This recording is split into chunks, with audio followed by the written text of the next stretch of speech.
자, 여러분 안녕하세요. 경제학장 박사입니다. 우리가 지금까지 국제 무역을 공부하면서 관세라는 아주 직접적인 정책에 대해 알아봤었죠. 말 그대로 국가 간 무역에 정문을 딱 막아서는 가장 오래된 방법이었어요.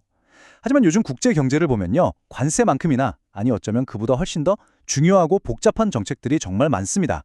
바로 오늘 배울 비관세 장벽들이에요. 이건 눈에 잘 안 띄는 뒷문을 이용하는 것처럼 아주 교묘한 방법들인데, 그중에서도 오늘은 특별히 수출을 팍팍 늘리기 위한 수단, 바로 수출 보조금과 덤핑에 대해 깊이 한번 파고들어 보겠습니다. 네, 바로 이 문장이 오늘 우리가 배울 내용의 핵심을 아주 잘 보여주고 있어요. 관세는 뭐랄까 수입품의 세금 20% 이렇게 대놓고 알리는 정책이죠. 정문에서 통행료를 딱 받는 것과 같아요. 아주 정직하죠. 하지만 비관세 장벽은요. 온갖 까다로운 인증 절차라던가 위생검역 아니면 오늘 배울 보조금 지급처럼 훨씬 더 미묘하고 복잡한 방식으로 작동합니다. 그래서 사실상 수입을 어렵게 만들거나 수출을 인위적으로 늘리는 거죠. 오늘은 바로 이 교묘한 뒷문의 비밀을 한번 파헤쳐 볼 겁니다. 그럼 바로 핵심 질문부터 한번 던져보죠. 여러분, 상식적으로 한번 생각해 보세요. 정부가 우리나라 기업들 수출 잘하라고 돈을 지원해 준대요. 좋은 일이잖아요. 그런데 이게 왜 오히려 우리 경제 전체에는 손해가 될 수 있다는 걸까요? 굉장히 역설적이지 않나요?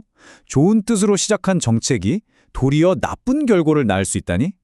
오늘 이 수수께끼를 풀어보는 게 우리의 첫 번째 목표입니다. 아, 교수님, 그럼 수출 보조금이 정확히 어떤 건가요? 네, 아주 좋은 질문이에요. 뭐든지 개념부터 확실히 잡고 가야죠.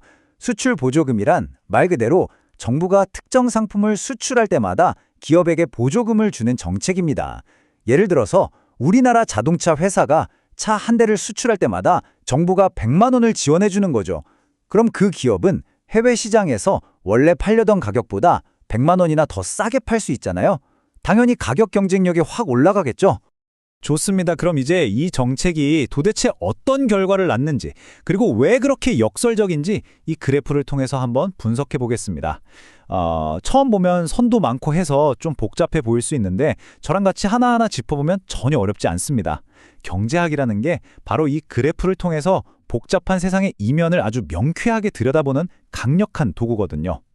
자, 먼저 보조금이 전혀 없는 가장 기본적인 상태, 즉 자유무역 상태부터 볼게요. 여기 그래프의 세로축은 가격 P, 가로축은 수량 X를 나타내죠. 그리고 오른쪽 위로 쭉 뻗는 이 S곡선이 우리나라의 공급 곡선입니다. 아무런 정부 개입이 없을 때 이 나라는 국제시장 가격인 P0에서 자유롭게 무역을 해요. 이 P0 가격에서 우리나라 기업들은 총 X0만큼을 생산해서 일부는 국내에 팔고 나머지는 수출하고 있겠죠. 이때 생산자들이 P0 가격에 팔아서 얻는 순수한 이익, 우리가 이걸 생산자 잉여라고 부르는데 바로 가격선인 P0 아래 그리고 공급곡선 S 위의 삼각형 영역, 즉 삼각형 AP0D가 됩니다. 여기까지가 모든 분석의 출발점이에요. 그런데 여기에 정부가 딱 끼어들어서 수출 한 단위당 P1 빼기 P0만큼의 보조금을 지급하면 어떻게 될까요? 자, 이제 기업들 입장에선 완전히 신나는 거죠. 해외에 P0 가격으로 팔아도 정부한테 보조금을 추가로 받으니까 실질적으로는 P1의 가격을 받는 것과 똑같아져요. 그러니 국내 시장에서도 굳이 P0에 팔 이유가 없어지죠. 수출만 하면 P1을 보는데 말이에요. 결국 국내 시장 가격도 P1으로 따라서 오르게 됩니다. 가격이 오르니까 생산자들은 신나서 생산량을 X1까지 확 늘리게 되고요. 자, 언뜻 보면 수출이 늘었으니까 좋은 정책 같아요. 하지만 비용을 생각해봐야죠. 정부가 지급해야 하는 총 보조금 액수는 늘어난 수출량의 단위당 보조금을 곱한 것, 바로 이 그래프의 사각형 BC P1 P0의 면적이 됩니다. 이게 전부 다 어디서 나오는 돈일까요? 바로 우리 주머니, 국민들의 세금에서 나가는 돈입니다. 바로 여기에 수출 보조금의 아이러니가 숨어 있습니다. 자, 경제 전체의 이익과 손실을 한번 따져볼까요? 우선 생산자들은요, 당연히 이득이죠. 가격이 P0에서 P1으로 올랐으니까요. 그 이익은 이 사다리꼴 AP1, CD만큼이에요. 하지만 손해를 보는 집단이 둘이나 있습니다. 첫째, 국내 소비자들. 이제 더 비싼 P1 가격의 물건을 사야 하니까 손해를 보죠. 둘째, 정부, 즉 우리 모든 납세자들이죠. 사각형 BCP1, P0만큼의 세금을 보조금으로 내야 하니까요. 결국 이 모든 이득과 손실을 다 더하고 빼보면 생산자의 이득보다 소비자와 납세자의 손실이 더 큽니다. 그 차액이 바로 여기 그래프의 작은 삼각형 ACD만큼의 순사화적 손실이에요. 이건 그냥 허공으로 사라져버리는 비효율인 거죠. 가장 중요한 점은 수출을 돕겠다고 만든 정책이 결국 그 정책을 쓴 수출국 스스로에게 손해를 끼친다는 사실입니다. 아, 교수님, 근데 뉴스 같은 거 보면 덤핑이라는 말 되게 많이 나오잖아요. 뭐 어떤 나라가 우리 제품에 반덤핑 관세를 부과했다 이런 이야기요. 이게 방금 배운 수출 보조금이랑 비슷한 건가요? 네, 아주 시의적절하고 예리한 질문이네요. 맞아요. 수출 보조금 얘기하면 항상 짝꿍처럼 따라다니는 개념이 바로 덤핑입니다. 둘 다 가격을 낮춰서 수출 경쟁력을 높인다는 점에서는 비슷해 보이지만 아주 결정적인 차이가 있어요. 덤핑의 정의는 이겁니다. 같은 물건을 자국 시장에서 파는 가격보다 해외 시장에서 더 싸게 파는 행위. 이걸 덤핑이라고 해요.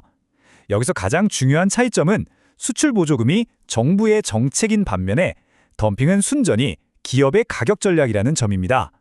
정부가 시켜서 하는 게 아니고요. 기업이 스스로의 이익을 위해서 판단하고 실행하는 거죠.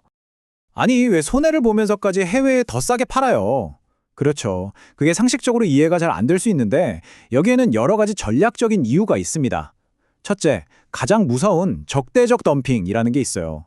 이건 일부러 피를 보더라도 원가 이하로 막 팔아서 현지 경쟁 기업들을 싹 다 망하게 한 다음에 시장을 독점하고 나중에 가격을 확 올려버리는 아주 악랄한 전략이죠. 둘째는 산발적 덤핑. 이건 경기가 안 좋아서 재고가 잔뜩 쌓였을 때 창고 비용이라도 아끼려고 해외 시장에 땡처리하는 개념이라고 보시면 돼요. 셋째, 지속적 덤핑. 국내 시장 가격을 안정적으로 유지하기 위해서 초과 생산된 물량을 해외 시장에 싸게 넘겨서 처리하는 경우도 있습니다.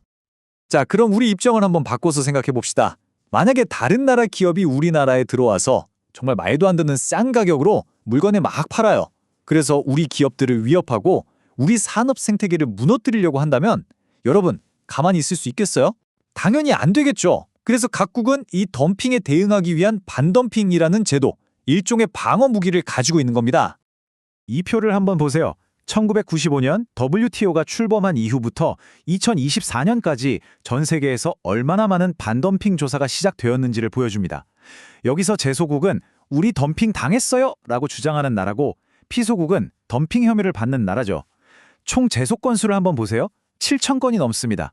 이 숫자만 봐도 덤핑과 반덤핑이 지금 이 순간에도 얼마나 치열하게 벌어지는 국제무역 분쟁의 현장인지 생생하게 느낄 수 있죠. 표에 있는 데이터를 좀 더 보기 쉽게 막대 그래프로 만들어 봤습니다. 지난 약 30년간 반덤핑 조사를 가장 많이 시작한 나라는 인도가 압도적이네요. 그 다음이 미국, 그리고 브라질 순입니다. 보통 이렇게 내수 시장이 크고 또 자국 산업을 보호하려는 정책적인 의지가 강한 나라들이 다른 나라 기업들에게 매력적인 타겟이 되기도 쉽고 동시에 이런 반덤핑 조치를 적극적으로 활용하는 경향이 있습니다. 자, 그럼 오늘 배운 내용의 핵심 포인트만 다시 한번 딱 정리해 봅시다. 수출 보조금은 누가 한다고요? 정부가 하는 정책입니다. 그리고 아이러니하게도 그 정책을 쓰는 수출국 자신에게 순사회적 손실을 입히죠. 반면에 덤핑은요? 이건 기업의 전략입니다. 그리고 그로 인한 직접적인 피해는 수입국의 산업이 입게 되는 거죠. 이 둘의 행위 주체와 피해 주체가 다르다는 점, 이거 정말 중요하니까 꼭 기억해 두세요. 여러분, 오늘 배운 이 수출 보조금이나 덤핑 같은 개념들이 처음에는 그냥 복잡하고 어려운 경제 용어처럼 느껴질 수 있어요. 하지만 이건 단순히 시험에 나오는 지식이 아닙니다. 지금 이 순간에도 세계 각국 정부와 기업들이 벌이는 치열한 경제 전쟁에서 실제로 사용하는 무기이자 방패인 셈이에요. 말 그대로 세상을 움직이는 보이지 않는 힘의 논리를 이해하는 열쇠인 거죠. 국제 경제학.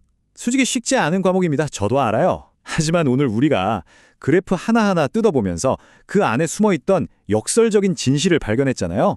이런 식으로 조금만 더 힘을 내서 이 고비를 넘기면 여러분은 신문 기사나 뉴스에 나오는 복잡한 국제관계의 이면을 꿰뚫어 볼 수 있는 아주 강력한 분석의 틀을 얻게 될 겁니다. 포기하지 마세요. 경제학은 여러분에게 세상을 더 깊고 더 명확하게 보는 힘을 길러줄 겁니다. 오늘 수업은 여기까지 하겠습니다. 정말 수고 많으셨습니다.